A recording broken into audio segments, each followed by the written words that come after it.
What's the worst I hate to break it to you moment you had with someone? I used to work in a customer care call center for a major telecommunications company. A woman called in one day to inquire about two $99 charges on her bill from Lava Life. She kept pressing about the charges, what they were, and I had to explain to her that Lava Life is a dating service and that the charges were legitimate. If she didn't make them, did someone else live in her house who might have? There was only her husband, and I heard her go from, "But he would never to I have to go now as it's set in." That was almost 20 years ago now, and I still feel awful about it. There was a rule at my job where only one of these two supervisors could be off at a time. One of them loved to take a full week off work during holidays to get more bang for his PTO buck. One year, he had Thanksgiving week off, but the other supervisor had family come to town that week on late notice. The other supervisor asked him to cancel just one of his days so she could spend the day with family. He declined, even after she basically begged him, and he even said he didn't have anything to do that day. She then proceeded to take PTO days every Wednesday of a holiday week for the next calendar year, effectively blocking him from taking his cheap weeks off. He told me that he thought it was funny because he knew she didn't have enough time to take all those vacation days off, and she'd eventually have to cancel some of them. I got to tell him, "I hate to break it to you, but she only took 2 hours off each of those days." See, the rule didn't differentiate between a partial or whole day, so she only had to burn 24 or so hours to block him. He looked devastated. It was kind of petty on both of their parts, but I give her credit for being creative in her retribution, and don't blame her a bit for what she did. I had a guy working for me that was extremely nice, easy to get along with, and wildly inept. Not even like low effort, but just not capable of learning seemingly basic tasks. We tried everything. Coaching, giving him legitimate checklist instructions, having a team lead sit with him for a couple weeks to walk him through basics, everything. Everyone said the same thing. He just couldn't do the job. Everything he did had to be double checked by somebody else, which meant that we might as well have somebody else do it. But everyone liked the guy. They thought he was easygoing and cool to be around, everything. But still he just straight up couldn't do that job. So I had to find another place for him in the company that would better match his skills. The option would be for him to either take the lower job with lower pay, or he would be fired with severance. I was not looking forward to the conversation. I called him in for a one-to-one to break it to him, and the first thing he started with was, "Hey boss, before we start I just want to tell you that I really feel like I've been doing a great job here, and I would like to talk about a raise." Yeah, that conversation was not a fun one.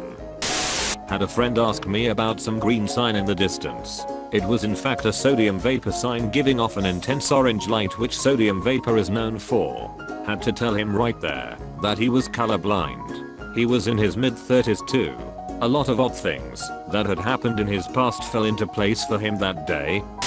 I had to tell my friend that the online girlfriend he'd been talking to for months was actually a scammer using stolen photos. He was planning to send her money to come visit, and breaking the news to him was one of the toughest conversations I've ever had. My best friend in high school was overweight and would sweat profusely. We would come in after lunch in Texas and he would smell awful. I think he would wear his clothes without washing them after sweating. We had English after, and the axe sucked, so teacher put a fan in the window. He would sit in front of the fan and blow his funk over everyone. The class got together and voted that I should be the one to tell him. Well, I had to break it to him that for the last year he has smelled horribly. I felt pretty bad, but he never stunk again. I had an employee who was a strict vegetarian for religious reasons. One day, we were discussing the employee salad bar and he mentioned how much he loved the Caesar dressing packets they offered.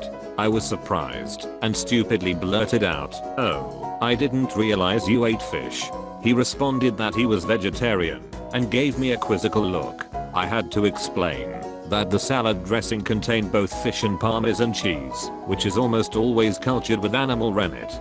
He didn't believe me and, the next day, insisted on reading the ingredients on one of the packets to prove to me that I was wrong.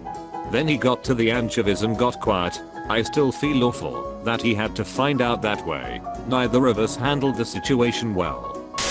I had an upper management type guy try to explain to me, in a very condescending way, how a specific device works and how to install it. All completely wrong.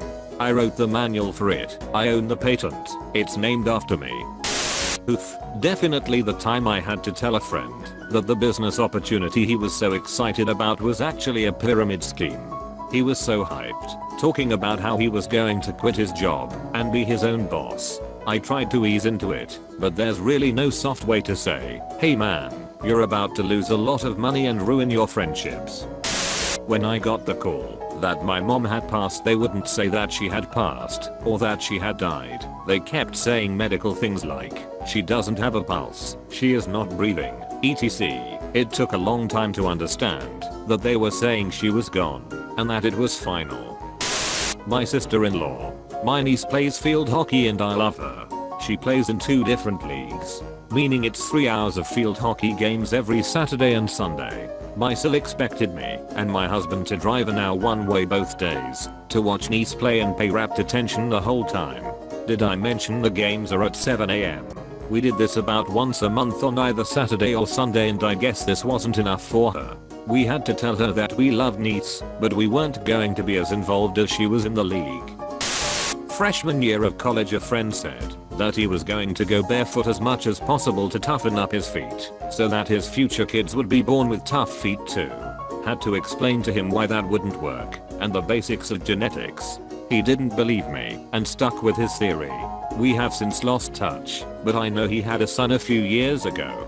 I'll have to ask him if it worked out. Not me, but I went to visit my dad at his job, and he has an employee there who was kind of bragging to his other co-workers about how well he has been doing at the job and thinking of asking for promotion. My dad later told me that he fired that guy later that day due to poor performance despite multiple attempts to help him. Lol. My ex-wife tried to commit suicide twice in 1 week. The second time, she was committed to a psych ward. Her mother decided to come over and help with the kids and household chores. The second day she is at the house, she comes out of the bedroom disoriented. Turns out she is having a stroke. For the 3rd time that week, I had to call 911. I had to go to the psych ward and tell my suicidal drugged up wife that her mother, who she was very close to, was in the hospital because she had a stroke. I have 2. The first one was having to tell my father and my brother _girlfriend that my brother had been in a bad automobile accident, that my cousin who had been with him was dead, and my brother was in a coma in a hospital 3 hours away. The second one was when I had to tell my mother that my sister was sleeping with my mother's boyfriend. That was a tough one. And yes, I was 100% sure because they did it in front of me.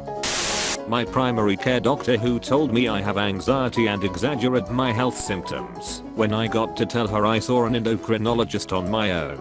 Luckily with my insurance I didn't require a referral and was diagnosed with an autoimmune disorder.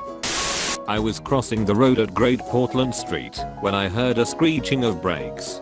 I turned around to see a dude flying through the air. It all happened in slow motion.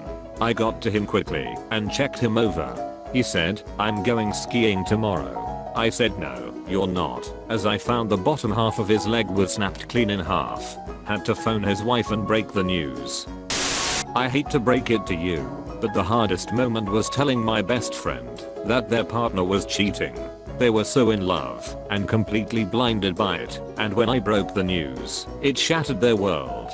It even strained our friendship for a while because sometimes, even when you're trying to help, the truth is too painful to accept. My mill swears she made a deal with the devil to have a son, my husband. I asked how, and she said she bartered his soul, so I need to take him to church and save him. I informed her his shit didn't belong to her, and you can't barter a soul that doesn't belong to you. You can only barter your own soul. So the soul she sold was her own. I mean, the whole thing is batshit crazy, but she had a full meltdown about it. I lived with the roommates, and we got a new sublet of some guy they all knew. The guy's girlfriend of 5 years wanted to take a break. Everybody in the house said she had clearly wanted it dump him for a while. The guy moved in, and I become friends with him. He definitely thought they were getting back together, but he got depressed and drank a lot. One night he tells the housemates and I that he cheated on her a few times and even slept with his ex-GF on and off the first year they dated. Yikes. She, his new ex, was an absolute bombshell, could have easily been a model. The kind of face you could just stare at, unreal looking, but she was a total little Miss Princess. Real self-centered type, but a lot of fun to party with. She still hung around with the overall group of friends and my roommates. One night everybody was drinking together when her ex wasn't around. Somebody brought up cheating, and she started laughing. Someone was curious why she found it funny. It's just not something I have to worry about. I'm too attractive. Nobody would cheat on me. I'd like for things to go back to the way they were before I found you. I found my BO dad a year and a half ago. Always knew he was out there and wanted to run into him before it was too late. I deeply regret it. Never felt like he was interested in me. Only wanted to talk about himself, his girlfriend, places he had been, the restaurant he went to last week, complaining about his job. He's the kind of guy who could deliver a monologue for an hour and still keep going. I gave it a year and I just couldn't take it any longer. I think what sealed it for me is realizing that he never asked about my birthday, even though I had known him for over a year, and we made a big deal about meeting and doing something for him.